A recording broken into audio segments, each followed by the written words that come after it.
I'm Diana Gaston, the director at Tamarind Institute, and I have the pleasure of introducing this panel. We had the pleasure of working with Juan Sánchez in the late 90s at Tamarind, so this is nice for us to be able to revisit his work. I'm going to introduce Jennifer Farrell, the moderator of the program. Jennifer Farrell is a curator at the Metropolitan Museum of Art, where she is responsible for modern and contemporary prints, illustrated books, and artist books. She joined the department after holding curatorial positions at the Yale University Art Gallery, the University of Virginia, and the Whitney Museum of American Art Independent Study Program. She earned her BA from Smith College and her PhD from the Graduate Center of the City University of New York. She has taught widely, including programs and appointments at Yale University, the School of Visual Arts, and the American University of Paris. In addition to the recent The Power of Portraiture selections from the Department of Drawings and Prints, her curated exhibitions include Modern Times, British Prints, 1913 to 1939, World War I and the Visual Arts from in 2017, Workshop and Legacy, Stanley William Hayter, Krishna Reddy, Zarina Hashmi from 2016, and Ragnar Kjartansson, Death is Elsewhere. She has published numerous books and essays, including Get There and Decide Promptly, the Richard Brown Baker collection of post-war art, which received the Frick Collection's 2013 Book Prize for a distinguished publication in the history of collecting in America, and an NEA award. Her other publications include Modern Times, British Prints, 1913 to 1939, The History and Legacy of Samuel M. Kutz and the Kutz Gallery, Lucian Freud Etchings in 2015, and recently Suzanne McClellan, Stray, Found Poems from a Lost Time. Jennifer Farrell will moderate this discussion and introduce the rest of the panel. Thank you. Thanks. So, welcome. I am so honored to be here with two people whose work I have long admired, the artist and educator Juan Sánchez and the scholar and curator Deborah Cullen Morales. So as I think everyone here definitely knows, Juan Sánchez is an influential American visual artist and one of the most important New York artists and Nuyorican cultural figures of the latter 20th century. Working in a variety of mediums and techniques to include mixed media collage, paintings, printmaking, photography, and video, his work, informed by his activism, encompasses an engagement with multiple issues to include colonialism and its legacy, race and class, cultural identity, equality, social justice, and self-determination, as well as a consistent focus on communities, families, and personal history. Printmaking has occupied a central role in his work.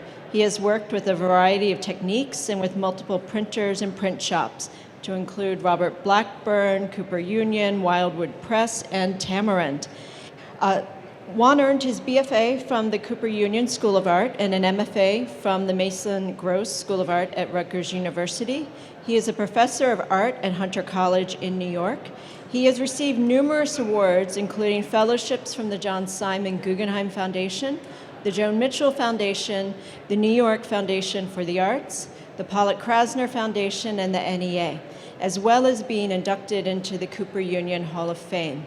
His art has been shown widely with numerous solo exhibitions and is in the collection of the Metropolitan Museum of Art, the Whitney Museum of American Art, the Museum of Modern Art, the Museo del Barrio, and the Smithsonian's Museum of American Art, to name only a few. So, as I mentioned, printmaking has occupied a central role in his work, and we will be focusing on that in this conversation with Dr. Deborah Cullen Morales. Dr. Morales works at the Mellon Foundation. She's a program officer for arts and culture, focused on the visual arts sector, including conservation, preservations, museums, contemporary art centers, and other cultural and higher educational institutions. Prior to joining the Mellon, Deborah was executive director of the Bronx Museum of the Arts, where she expanded the museum's free programming and professional training program for artists. As director and chief curator of the Wallach Art Gallery at Columbia University, She oversaw the move and expansion of the gallery and founded the Uptown Triennial. She also had really wonderful exhibitions that we had the privilege to see. As director of curatorial programs at El Museo del Barrio, she co-founded that institution's Contemporary Art Biennial.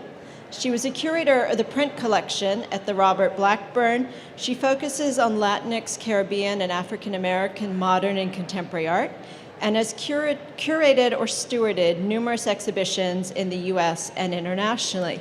She's too modest to say this, but she's also the author of several publications, including Robert Blackburn and Modern American Printmaking.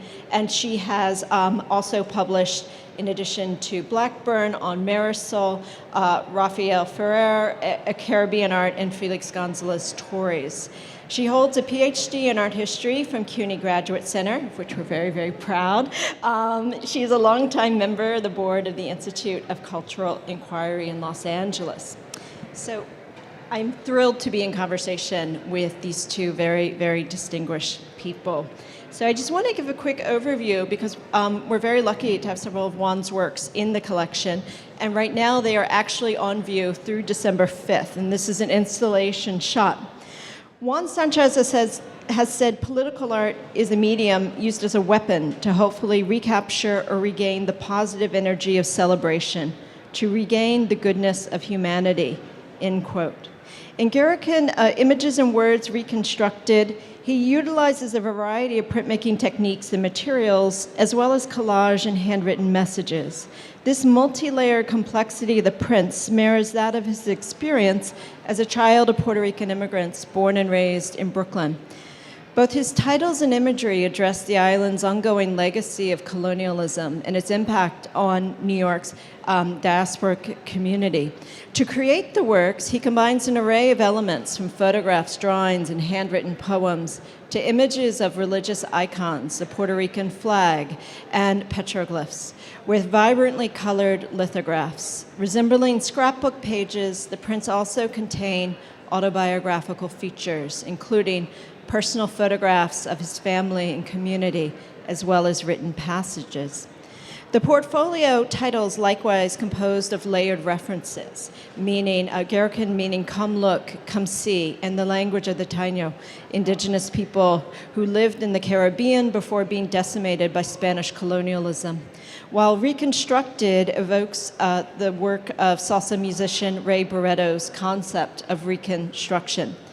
His term can thus be read as alluding concurrently to the construction of prints from images and words that conjure Puerto Rican and personal history and to the resilience of Puerto Rican people.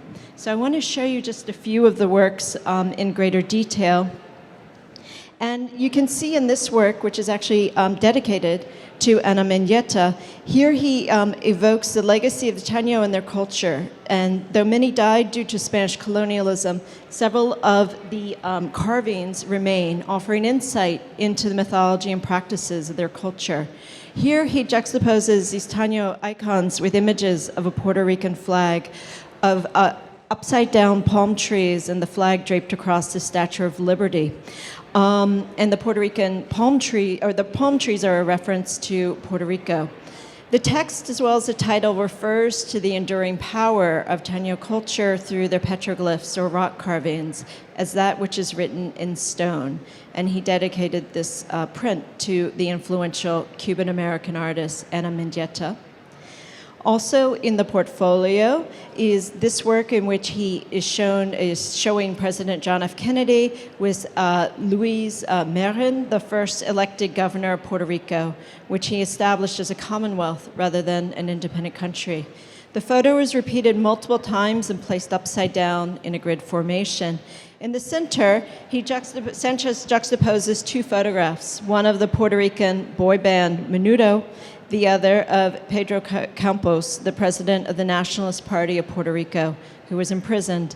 He is shown with a Puerto Rican flag in an image from 1965 after he was released from prison due to deteriorating health. Here, Juan juxtaposes Catholic imagery, family photographs, symbols of tropical lands, and barbed wire.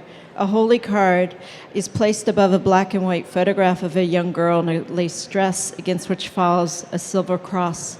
The nostalgic quality of the image is reinforced by a caption that identifies it as that of a girl at her first communion. In addition to the symbols of religious devotion or allusions to the Caribbean, as seen in the crossed out palm trees, and political oppression, beneath the barbed wire on the right is a text written in both English and Spanish about democracy's prisons, a reference to political prisoners such as those who fought for Puerto Rican independence, while, quote, the fight continues. Here, Sanchez's mother is shown in a photograph such as one would find in a scrapbook. To the right is her drawing and an image of a doll similar to those she made.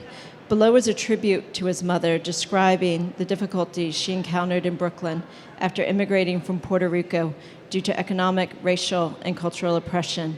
He also describes her strength and the comfort she provided him when he was young. The red heart in the center evokes childhood drawings as well as symbolizing love, while a devotional card with the Madonna and child testifies both to Catholic faith as well as maternal love.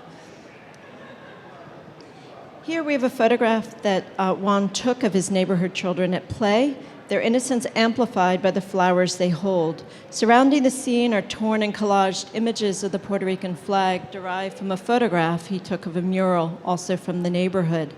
At the top of the image, against a lacy pink background, is a poem that describes, quote, a boundless dream of Puerto Rican unity, freedom, and prosperity. And so I wanted to show these works as well as other components of the portfolio. And these are not on view, but you can see that the cover of the portfolio is also a print, and it has many of the icons that will be seen inside. And here you can see a dedication to Ana Mendieta as well as a title page. And something that I think is really unusual and wonderful that I hope you will, we can talk a little bit about, is also the essay by Lucy Lepard, which is featured inside the portfolio, as well as poems by Sandra Maria Esteves. And here we have listing of dedication and inspiration. Now, I don't know if you can see the poem, but it's a very beautiful poem by Esteves. And this is entitled For the Masses, Do Not Be Afraid to Grab a Thought, in which she writes, quote, do not be afraid to change patterns of living that kill and corrupt even the smallest purity of children, or to come outside the fears that shake foundations. Concluding with, do not be afraid to fly or to reach out with love, even after it has burned and scarred and ridiculed and abused. Do not be afraid to give, and again, fullness is within, end quote. So with that, I want to turn over the microphone to Juan and to Deborah. Thanks so much, Jennifer. It's such a pleasure to be here today, and that's a perfect way to start our conversation with Juan, because that was when I met you. In the making of that portfolio, Nuyorican, at Robert Blackburn's Printmaking Workshop. And the continuity, I want to say, is very rich, because there's many here who worked there at the Printmaking Workshop, and there's members representing the continuity of Bob's workshop here, the EFA RBPMW. So the beautiful moment is not lost on me. So I know print was not your first place to work, Juan. So maybe tell us a little bit how you came to print, and how Bob, and I'm going to bring up also Cooper Union and Lorenzo also at Cooper Union, how they helped you move into the printmaking that you are so known for. Let me just begin by saying I'm so happy to be here with you and to share a little bit of myself with you. So I first met Bob Blackburn at Rutgers University. At that time, I was doing MFA studies over there. And it was just one of those interesting situations where I was commuting from Bushwick to New Brunswick practically every day. And there was a time when I tried to live in New Brunswick, but after a semester, I decided to just commute. So my schedule was very tight and somewhat limited. And I knew that he was teaching at Rutgers at Livingston College. And so I decided to visit him. And we connected and we talked, and it got to the point where, because of my schedule, as it is with all college students, we're trying to fit whatever courses we can within the limited schedule. And unfortunately, I was never, ever able to take a course with him. But I would visit him at least once a week, and I would hang with him at the print shop. And after I graduated, which was in 1980, at that time that I was engaging with him at the print shop, or rather at Rutgers, he was constantly telling me that I should take printmaking. And I said, yeah, I know, I do. You know, the printmaking experience that I had at the time was screen printing, because I took about 3 semesters of screen printing at Cooper Union. And as far as printmaking is concerned, I also was a minor in photography, but I never explored any other areas. So he was, I would say, nagging me to take courses, and unfortunately I couldn't. But after I graduated, he kept calling me and saying, you know, come to the print shop, come to the print shop. And then in 1982, he opened up this program where artists can apply for a residency, a 1-year residency. And part of the program was for the artists to take courses in printmaking. So I applied to the residency, and of course I got the residency. And for 1 year, I was taking courses in etching and lithography and monoprinting. And in the end, I was among a group of artists. We ended up making a portfolio together. Now, during that time, I was already pretty much engaged with my studio practice as far as painting and photography is concerned. And that year was a very frustrating year for me because I was just very anxious. I wanted to produce masterpieces right on the spot. And I learned the hard way that you have to become a student again in order for you to learn this, because printmaking is a very complex process. So I went through the year. I had a whole bunch of prints and proof. I never really developed the discipline of editioning, unless it's a tiny edition, editioning prints.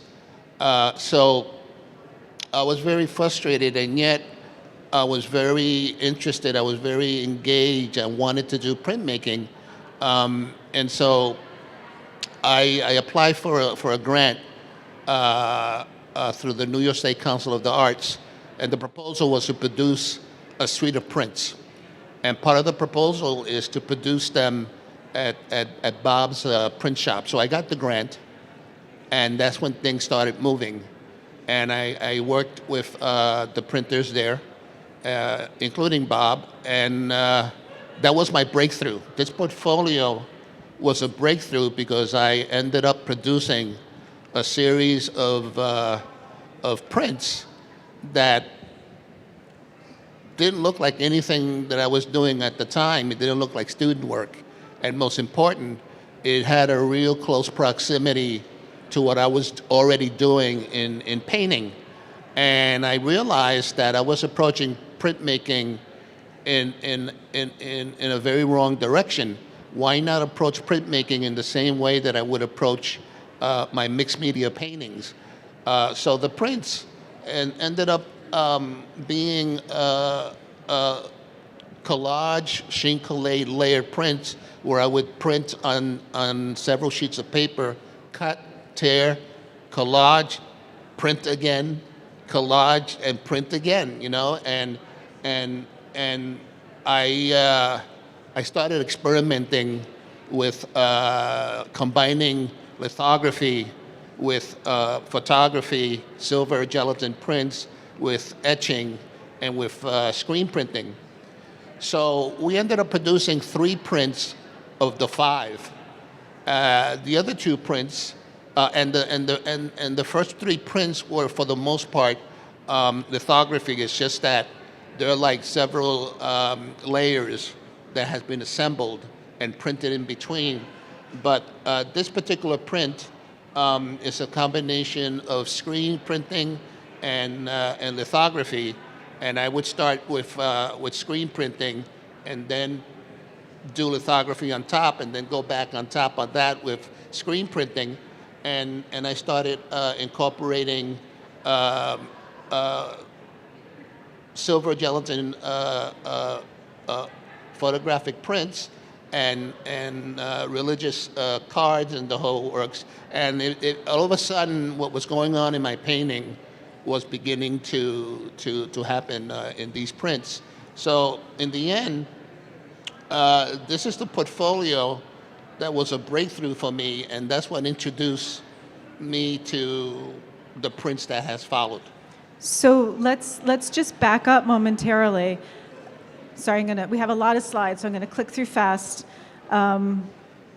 Let's start with so let's talk about your work for those that don't know it, and sort of some of the imagery that was informing your painting practice when you came to printmaking already. And I don't know if you want to control this, or if you want me to just click through, or well, I could control it for a little bit. I'm happy for you to do it. Yeah. So you can just talk about. So anyway, well, I was in Cooper Union. My concentration was in painting, but I was also minoring in photography. And the photography was very much influenced by photo groups, collectives of Puerto Rican photographers, and the name of the group, which, by the way, is an organization that still continued to this day, but it started as a group of Puerto Rican photographers called Infoco. And back in 1973, 74, I saw this incredible exhibition called Dos Mundos, and it's a group show showcasing the photographic work of Puerto Ricans here in New York, in Chicago, and Philadelphia, and those that were documenting life on the island as well. So that was a portfolio that really turned me on and kind of like pointed the way for my photographic work. I mean, they were an absolute influence. And so what you see is some samples of the work that I was doing. Among the work, there's also a lot of portraits. But one thing that I was discovering is that I'm living in an environment where there's all these murals, and there's all this graffiti, and all this posters plastered on the walls. And there was a time when I was doing a lot of postering on the walls and spray painting slogans, because I was involved with a group for Puerto Rican independence. And so I come to realize that practice, that dynamic of being out in the street postering and spray painting, and coming in the next day and somebody else tagged my work and so on and so forth. I kind of felt that had an interesting relationship to abstract expressionist painting. You know, it was that kind of non-collaborative, collective kind of dynamic that was going on, and that's when I started experimenting with them in my studio. And just to situate this one, you're born in Brooklyn, and were you living in Brooklyn at the time that you were doing? I've always lived in Brooklyn. Always been in Brooklyn. Okay, so everyone knows where we're located. Yeah. So they're all shot in Brooklyn. Although my thing was to document the Puerto Rican experience, not only in Brooklyn, in the neighborhoods that I live, but also I went to East Harlem, and I also went to the Bronx, and a lot of portraiture. But also, the other thing also is that printmaking for me is very attractive because you can make multiples, and those multiples can be distributed, and it could be made for various purposes, like making posters.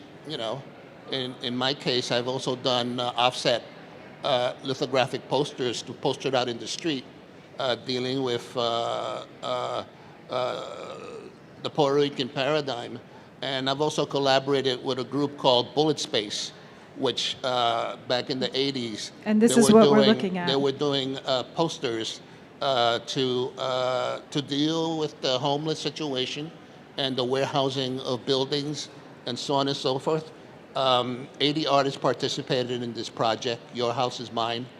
And the poster on the right is a poster that I did for the project. And the poster in the left was one of the posters that I did demanding the release of Puerto Rican political prisoners. But it's a project that ended up being plastered all over the Lower East Side, particularly the Thompson Square Park, and also in other parts of Manhattan. And this is an example of that. And so with this painting, again, it's the beginning of that process of collaging and spray painting and using text and photographic image, so on and so forth. So this is the kind of work you were doing when you arrived to Blackburn's to begin Print to shop to see how you could do this kind of painting. Yes. Okay. So maybe we should click through some more images and see what we have next. Oh, there's a picture. Ah, there it is. There's a lovely picture. So there's Bob and Robin Holder sitting. Robin Holder. And I'm not sure who else is in the image. Maybe someone else knows. Yeah, I don't remember quite well, but But that was the ambiance. that was me, Yeah. 30 pounds lighter, with more hair on my head.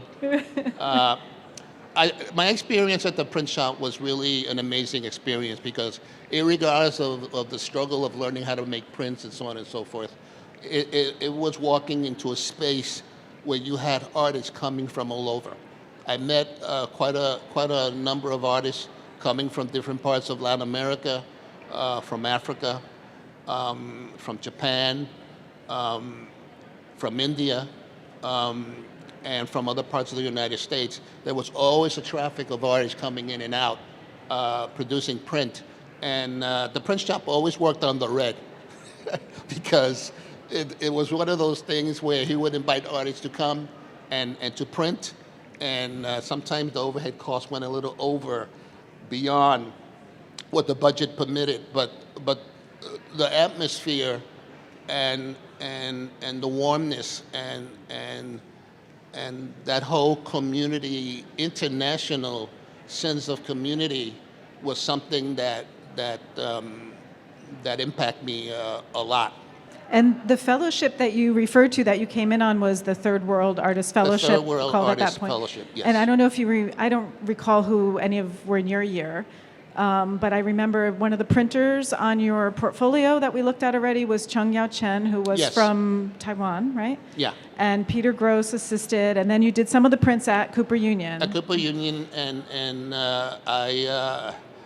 I try to assist in all of the prints that was produced for the portfolio. I don't believe in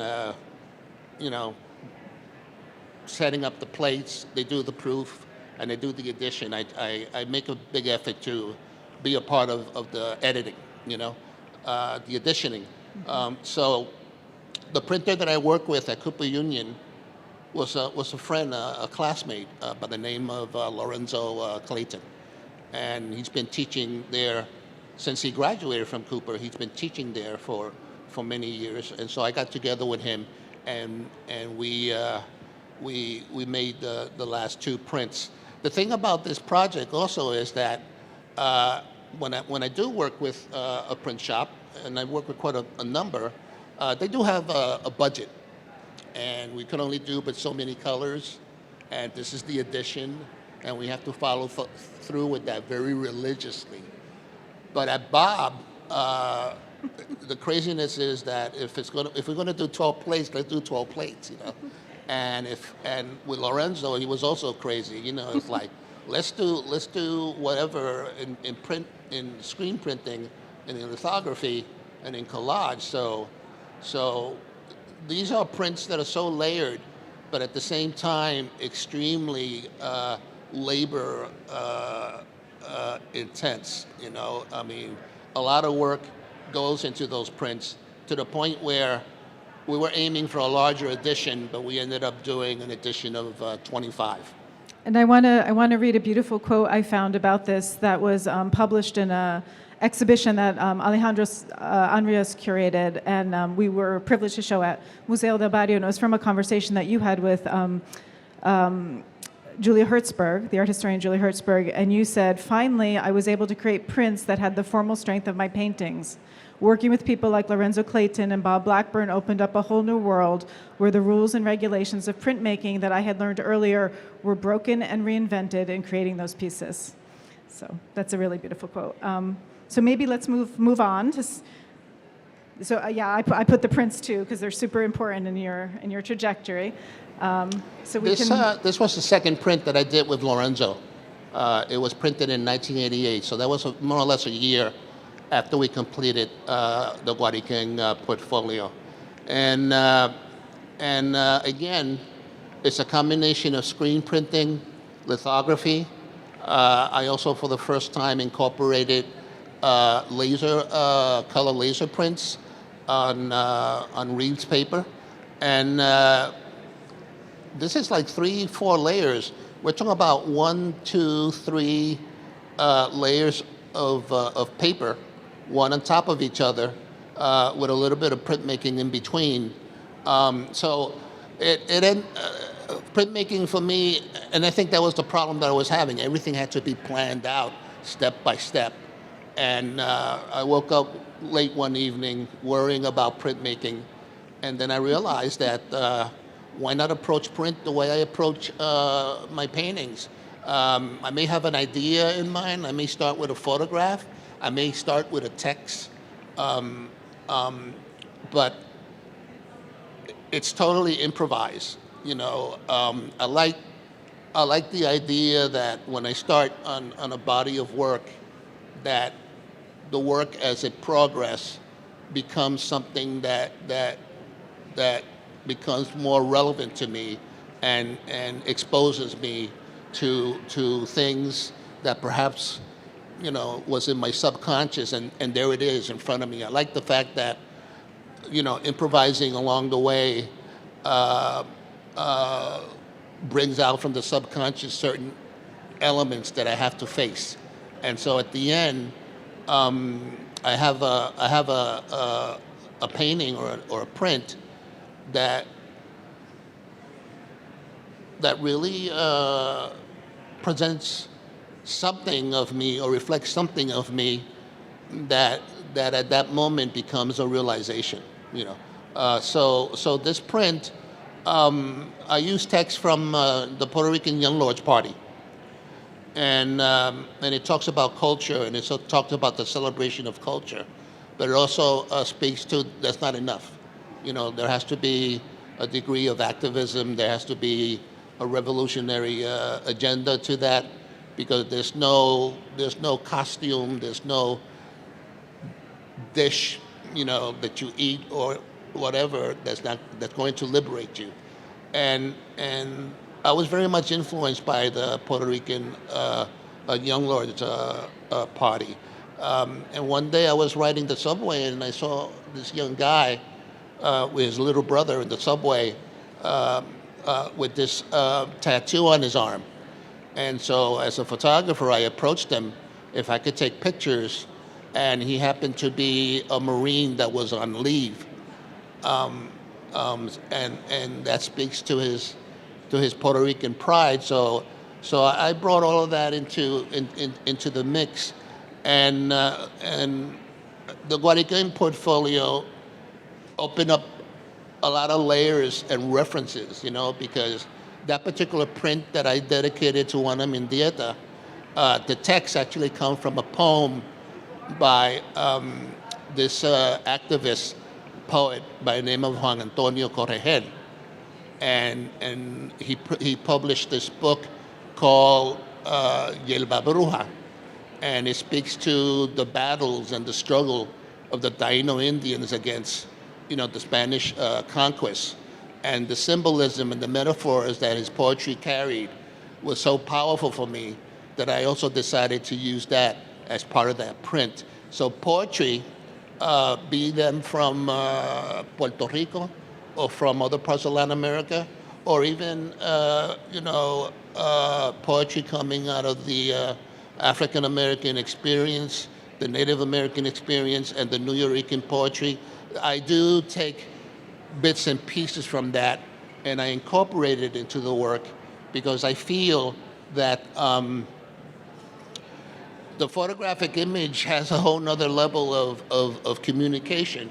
There's also the cliche about a photograph or a picture having 1,000 words or whatever, but the photographic image, the drawn, the painted image, the text, they're all different layers of creating images and putting one in a state of reflection. They all semiotically play off of each other. So, there's also the influence of conceptual art. And your activism also, I want to know, at the same time that you're doing this very complex work with photography, collage, printmaking, you're doing painting, using imagery from religious iconography to Taino pre-Columbian imagery to very contemporary and street imagery. You're also teaching, writing, curating, using poetry, music, music quotes. All these things are coming together in this very sort of rich language that you've created for yourself. Yeah. The other thing also is that a lot of the work were created at the time that I was still doing activist work, and that work and my affiliation with many of the activists involved in the Puerto Rican independence movement. Many of them ended up in jail and so on and so forth. That was something that was very much alive. This is what I was going through, and creating this work and having that lineage, that linkage with them, is something very different than someone making a political statement but has no direct connection or experience with it. And when we talk about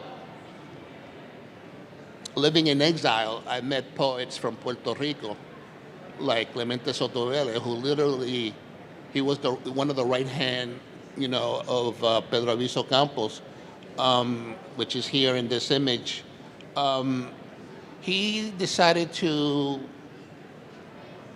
leave Puerto Rico, and he claimed to be an exile of Puerto Rico, like many political activists and individuals that, they're in exile because their country is under control, by a foreign power.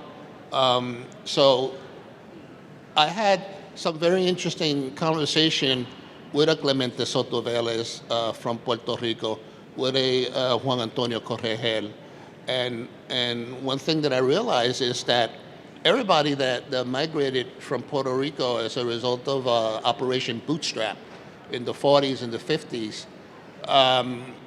did they voluntarily wanted to come to the United States, or did they come to the United States because there was no work and they were promised jobs? The same thing that is being perpetuated today, with the border issues and everything. And I come to realize that migration, or rather immigration, is made up of exiles.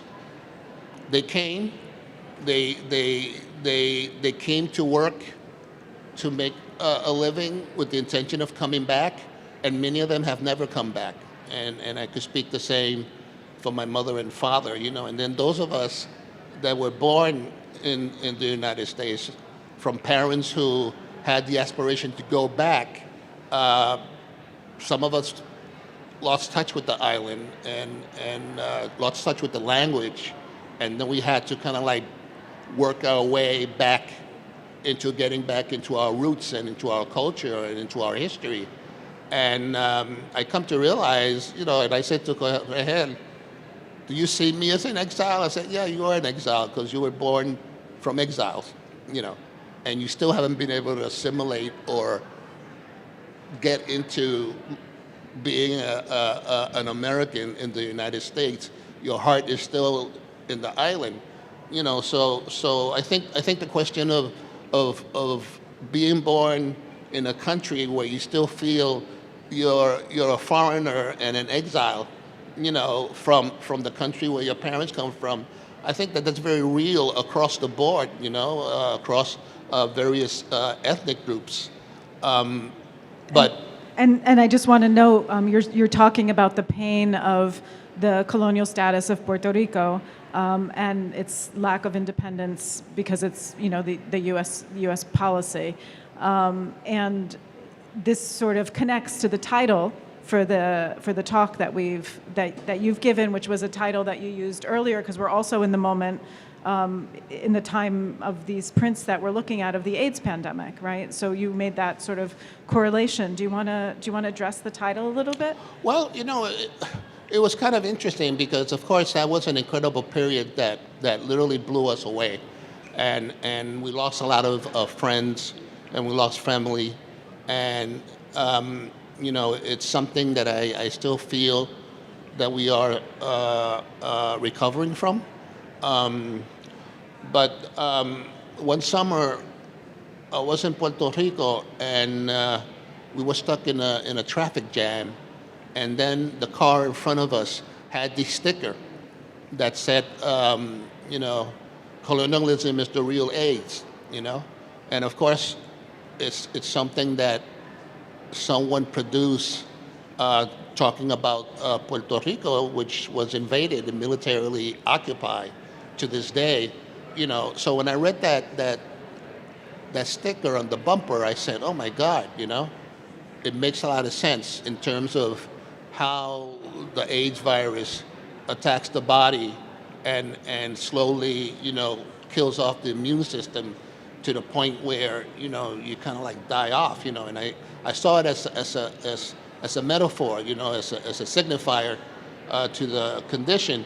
So I adopted that. I felt that it speaks a lot in terms of not only colonialism in Puerto Rico, but colonialism, around the globe. People kind of like took argument about that in terms of making that kind of correlation, but I felt that the way the virus attacks the immune system, it's the way that Puerto Rico's independent economy has been sabotaged, and it had its own economy, and all of a sudden we have to depend on agricultural products that are not necessarily produced in Puerto Rico. They become like imports, and we have an incredible industry with coffee and everything else, and that has been reduced to something that is only domestically consumed. We had our own telephone company that's taken over. So, I kind of feel that it's an interesting metaphor.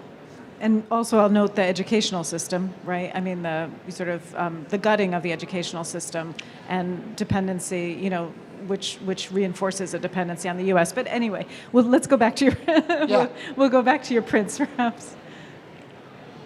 Well, I what I try to do is I try to cover a lot of territory that even speaks to my own, Puerto Rican, American culture.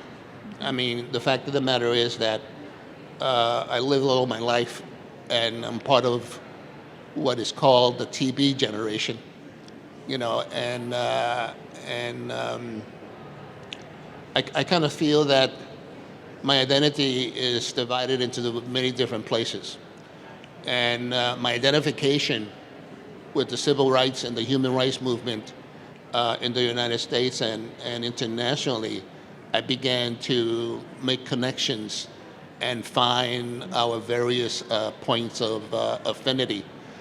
So for me to use a piece of poem by a Nuyorican poet by the name of Sandra Maria Esteves, and to take a stanza from a poem by Julia de Burgos, and to take another piece of poem by Amiri Baraka and Jane Cortez, you know, it's all relative to me because I am all of that on many levels. And this is a print on Julia de Burgos, which is a combination of linoleum cut and lithography with a little bit of screen printing and laser printing. And can you tell us where you were doing some of these prints? Because you've been known to collaborate with so many different print studios and print workshops all over the place. Well, the ones that you see now, they're diptychs, and they were produced at the Tamarind print shop in New Mexico, and they had a budget, but it didn't limit me. For some reason, their budget was open enough for me to try a lot of things. And what's interesting about these prints, if you were to look at the actual prints, it doesn't come off as lithographic prints. They look more like screen printing because of the multiple layers of colors and transparency, where there's a physicality to the way the ink sits on the surface. And that's one of the things that I'm very much engaged with. I would like the prints to have the same quality and the same presence as an original work on paper or a painting or whatever. I want it to have that kind of spontaneity. So this print, after several plates, when you lift up the print, it's a little heavier than what you would think, what you would expect. But again, you know, using digital technology like color laser printers and so on and so forth, and also doing hand coloring, like I did in this case, it just continues to manifest in ways where my hand is getting more and more directly involved with the printmaking process. And this also Tamarind? This is also produced in Tamarind. Okay. This one was a collaboration between Dudernay Paper Mill and the Lower East Side Print Shop, and it's made on handmade paper, and there was also lithograph on paper, and it was torn and collaged directly on the handmade paper, which we made the handmade paper, and then we used through squeeze bottle paper pulp, and then assemble it and hand colored it, and it's a print devoted to my wife, and it's hard to read, but when you look at the print from an angle, and this is also part of the collection of the Metropolitan Museum of Art, there's a text, which is a poetic piece that I wrote about my wife, and it's silkscreen on top with transparent acrylic medium. So when you look at it from the front, you can't see it, but from an angle, the text becomes very evident. How are we doing for time, Jennifer? I just want to 10 more minutes. Okay. Oh, so maybe we want to take some questions and answers too, if people have questions. But you have so much work. Yeah. Well, I could flash. Yeah. And, you know, any. We've barely scraped it. There's so many prints, and they're beautiful, and they're really rich. And your family keeps showing up. These two, just for information, these were produced at Wildwood Press. in St. Louis, Missouri, which is something that I should comment because I was invited by Joan Hall, who was a faculty and heading printmaking. Actually, she's right here at Washington University in St. Louis, and I was in a art conference in Kansas City, and she approached me and said, "Would you like to make large prints?" And I said, "Yeah," you know. So I think I was the first artist that was brought in. I think you guys still have the largest press. It was handmade, you know, this huge press, and we made paper, and we used stencils with paper pulp, stenciling, and colograph, which is the major thrust of the prints. And one of the graduate students at that time, we're talking about 1990, was Mary Ann Simmons. And later on, she started the Wildwood Press. So this is a product of Wildwood Press, which is an incredible collaboration. This one was printed at Judith Brodsky Print Center, Wildwood Press. I think I And put some I of your guess we works on missed out. paper. I wanted to show There prints should be that one. we did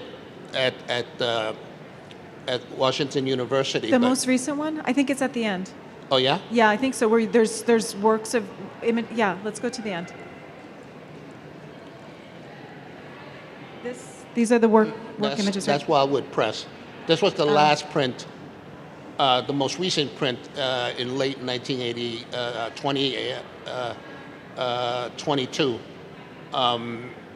And again, just to show the complexity of these prints, again, starting with colograph, and the fan was made with laser prints and physical fans in an edition of 16, and also a bit of hand coloring with oil stick, and this is the end result. And this took about almost 2 years to make. So I would fly back and forth to St. Louis to work on various aspects of it. I did all of the work on the plates in Brooklyn, shipped it, and then I was flying back and forth to complete the edition. But again, you know, and I'm sorry that for some reason there's no example of the 2 giant prints that we did at Washington U, but that was another breakthrough where I was introduced to calligraphy and the making of the different mediums into the print. And Joan Hall literally opened up the door for a whole nother approach to printmaking. And from what you see here, that's continued to continue and grow. Amazing. And so in addition to the works on view at the Met, we can also see Juan's work at Hutchinson Modern, the gallery here, and many other places. I think we should take some questions from the audience if anyone has questions. Moses. Thank you. Yes, you went from painting to doing printmaking. So how has the printmaking informed your painting? You know, has it come full circle, or is it one of the same? Well, you know, it's gotten to the point where a painting would influence a print, and vice versa. I would be working on 2 or 3 paintings, and all of a sudden, I have ideas for a couple of prints. So it's gotten to the point where they're kind of like crossing into each other, and it's gotten to the point also where printmaking and painting has also influenced photographic works that I would produce specifically for another painting or for another print. So it's cross-fertilizing. It's amazing. Whereas before, everything was in its own compartment. So as I'm working on a painting, all of a sudden I think about this print, and the print is a takeoff from the painting, but the print, it becomes a whole different work, and vice versa. Betty has a...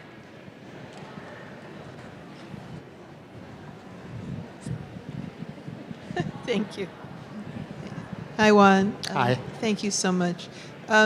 You were an early adapter of digital printmaking. I think you were the influence for me to learn how to use Photoshop elements. And I am wondering if you've had any pushback in the printmaking field for using that, and for people who are really, print aficionados, saying that that's not really printmaking. So I know you combine lots of mediums. So I'm just wondering what kind of trajectory you had with that issue, if at all. Well, I think with the Nuyorican portfolio, I have been approached by certain printmakers because they had issue with the way I was combining the different mediums. Like there was one former professor who I appreciate very much, and he was a mentor to me, sculptor and printmaker. I will not mention his name though. And when I was showing him the prints, he was looking at it very carefully, and then he said, "Well, I guess if it works for you, it's all right." But he's a printmaker, but his main medium is etching. So he would ask me, "And what's this?" "Oh, that's silkscreen." "And what's that on top?" "That's lithography." And he would look at it, and then in a somewhat dismissive way, he said that, And there has been other people that, I guess they're purists when it comes to printmaking. It's almost like that whole argument. Why are you putting oils on top of acrylic, And my attitude is different quality, different surface. The red of a screen print is opaque, it's flat, it sits on the surface. Lithography, the paper is absorbing the ink. You have all of these kinds of dynamics that's taking place, and I like those differentiating surfaces. So in a way, even though my work is very political and personal and so on and so forth, as a formalist, I'm very engaged with the dynamic of painting and printmaking, and I'm very engaged with surface quality, and some people didn't appreciate that, but that was way back in the early days. The way printmaking has evolved and has become, and I'm not saying I'm the first person that did it, because you had people like Rosenberg that was playing around and doing that kind of experimentation. But I came to it in a very natural way and in a very conscientious way, because I was constantly stimulated by the various technique of printmaking, and combining them created a kind of sensation and visual quality that I was already experimenting with painting. So there was some pushback, but I'm like a mule. I have blinders on, and you're not gonna survive as a painter. What? I just went straight for it because I was just very engaged with making something visceral, something visually strong. That was a great question. Thanks for bringing that up. And we also didn't mention Juan's video making, right? So there's a whole nother stream of his work, the videos, that we should talk about too. But we have a question from Miguel here. Hey, Debbie. Juan. Hey. First of all, the show at the Met is beautiful. I'm so thrilled that it's on view. I've been waiting to see that there for the longest time. But my question is for you, Jennifer. It's about the series being on view at the Met. Is this the first time that portfolio has ever been shown? To my knowledge, it is. So that was so my. We don't have all the records from earlier, Yeah. so I can't 100%, but yes, in recent memory. So the reason I asked the question is because I'm super grateful for it, so excited to see it. But it was acquired almost 30 years ago, right? So it sat in the Met's collection for 30 years before it's been seen there. And so I raised that as I was concerned, but I don't want that to take away from the celebration of it being there in this moment. You know what I mean? But it's a portfolio that we've been fond of for so many years. I think it's the first time maybe that Pedro Albizu Campos' image has been on view at the Met. And so these are hugely kind of important and historic moments for us. And so congrats on the exhibition being there. Thanks, Miguel. And I'm not sure if we mentioned when the portfolio was initially made, it was exhibited at Exit Art, right? Which was another important. We can't hear you. They want to hear you. Exit Art was the sponsor. When I thought about the project and submitting the proposal to the New York State Council for the Arts, I approached Exit Art to be the umbrella, sponsor to the project. And so when the the portfolio was completed, it had a showing. And I guess that was back in 1987. That's when portfolio number 1 was picked up by the Met, and I donated a portfolio to the Institute of Puerto Rican Culture, and in the last maybe 4 or 5 years, it was also picked up by the Smithsonian Museum of Art in Washington, D.C. And I only packaged maybe about 10 portfolios, and then there has been other prints that has been collected by other institutions. So I think when Pepón Osorio, who recently had a show at the new museum, he dropped by the Met, and he came across those prints that were already installed, and then he took pictures and sent it to me. So that was the first time that I found out. Of course, you followed up later, to inform me. But it was an interesting surprise, and then a lot of people just started taking pictures of the installation and sending it to me. I finally had the opportunity to visit the site 3 weeks ago, and it's fascinating to see something that you haven't seen in so many years, except when you pull it out of your flat files, So to see it in this nice space with excellent lighting and seeing those colors popping at you, it kind of like made me feel like all this work that I've been doing throughout the years are beginning to see the light, and that was very, that felt very good. So I looked at my own prints as if I was looking at somebody else's prints. It's like it was interesting. I should add, we're thrilled to have it in the collection, and we're also working on a blog. So after the show ends, it will live on. So we're going to have a conversation with Juan for that.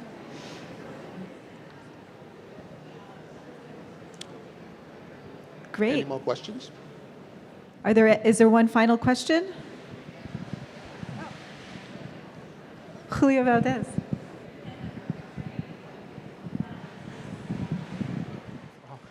Thank you. I was saying hello to Juan, but anyway.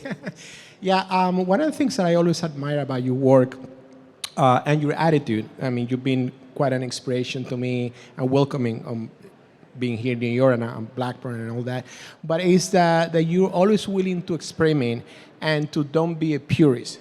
And I had the privilege of doing those silk aquatine prints with you, the 2 images, and I was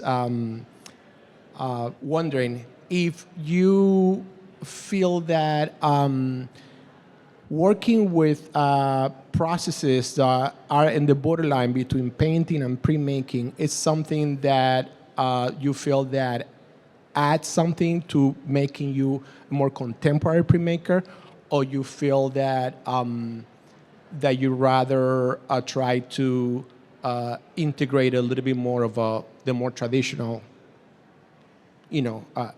processes? I think the various printmaking techniques that I apply are traditionally executed. It's just how I use it and in what order and how I combine it, But now that, you ask the question, I have to recognize, because we have collaborated on a couple of prints together, and I have to say that to work with a master printer who knows the ins and outs, and most important, that has the skills to consistently work on an edition with you, has made it possible for me to make these prints. I always insist on being there and assisting and making decisions in between. We lay out a plan, and all of a sudden I want to add another plate or do something. But to have a master printer working with you becomes a collaboration, because I want to create this mark. How can I do this? They show me samples. Well, we could do it this way. We could do it that way, and then I make my decisions, and then we follow through. But the master printer is very an important collaborator, because they show you mounds of possibilities, and that continues to stimulate. It's like, okay, this new technique that I don't know about, and they show me how it works, and then I would have the courage to take the dive and try it out, and when it works out, that in and of itself become an experiential, dynamic that becomes part of what I do. So you grow and you evolve as you work from print to print with an incredible range of master printmakers who are artists in and of themselves, and are creative, So they try to get into my head and figure out, and we have these long discussions, and then we pull it off. Do we have time for one more question? I see here we have one more in the middle. I know we're running a little long. Yeah, great conversation, Juan. I'm learning so much. I'm a novice printmaker, but I'm very good at shooting street art and graffiti art. And I've been shooting these art pieces in the Bronx, Brooklyn, and I said, this is amazing art. It's on the wall, though. So I was thinking, like, why don't I collaborate with these artists and make prints? It seems like there's a lot of things you can do with it outside of it just being on the wall and then the artist disappearing. Because it's about, just getting up, showing how good you are with the spray paint can and the style, but you're not looking to do anything more than that. And I'm saying, I'm looking at it as a photographer, there's opportunity there. So you, as someone that maybe comes from that culture, what do you think about, just bringing graffiti street artists into this printmaking space to learn how to make multiples of their work, even though it's on the wall? It's coming from the wall. I always had a sense of community, a sense of we all have our own individualities and whatnot, but there's also the collective consciousness, being aware of where you live, who are the people that you live with, and how much a community contributes to each other in terms of even our own individuality, And with that, I've always as a photographer, that's always been, my state of mind. It's like what's being manifested out in the street, the people that I shoot portraits of and everything, they're all part of this community that in a conscious and subconscious way influence each other and embraces each other. And I always felt that art should stem from that, even though, there's this other world, where there's the white cube and the museums and so on and so forth. So trying to still figure out how to cross, both environment simultaneously and try to make myself accessible, beyond just doing a conversation like this. So when people in the community look at the work, they understand it. They may ask questions about certain symbols or whatever, but it speaks very clearly, and to engage with them and even do workshops with them, and especially with the youth, and show how much power they have because of what's ingrained within them, because of who they are, and giving value to that. That also feeds into my work too, because I kind of feel like I'm contributing to something much larger than, the art world, the art scene, or whatever.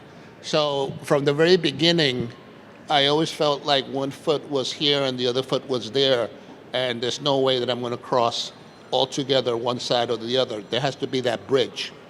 In the same way that you create a bridge to teach people how to read, and then once they learn how to read, let's teach them how to read and understand poetry. And the same thing is like with music, you know what I mean? It's like there's pop music, but, I'll sit them down and listen to Coltrane, Whoa, okay, let's land here and let's pick up some certain things. Because what pop culture or pop music has taken a lot from jazz and folk music and so on and so forth. So for me, I'm very caught up with this piece that I'm doing. Is it accessible? At the same time, as an artist, as an intellectual, is this pushing envelopes that I'm concerned with as well, And I think I did a workshop with a graduate student because I wanted to awaken her to her own intuitive, instinctual, spirit, so to speak, because too much of the academic was blocking her. And I'm not saying get rid of that, but there's something about you, your inner spirit, that's being repressed, and you got to let that go and be free as well, and play off of each other, So maybe there's an existential agenda behind what I do, not only in terms of what takes place in my studio, but also how I conduct my seminars and get students to think about things in addition to everything else that the program offers. I don't know if I answer your question. My apologies. But I think that was a beautiful way to end, thinking about all the worlds that we can be part of and bring together. And I thank you for your work, Juan, and everything that thank you've you. contributed.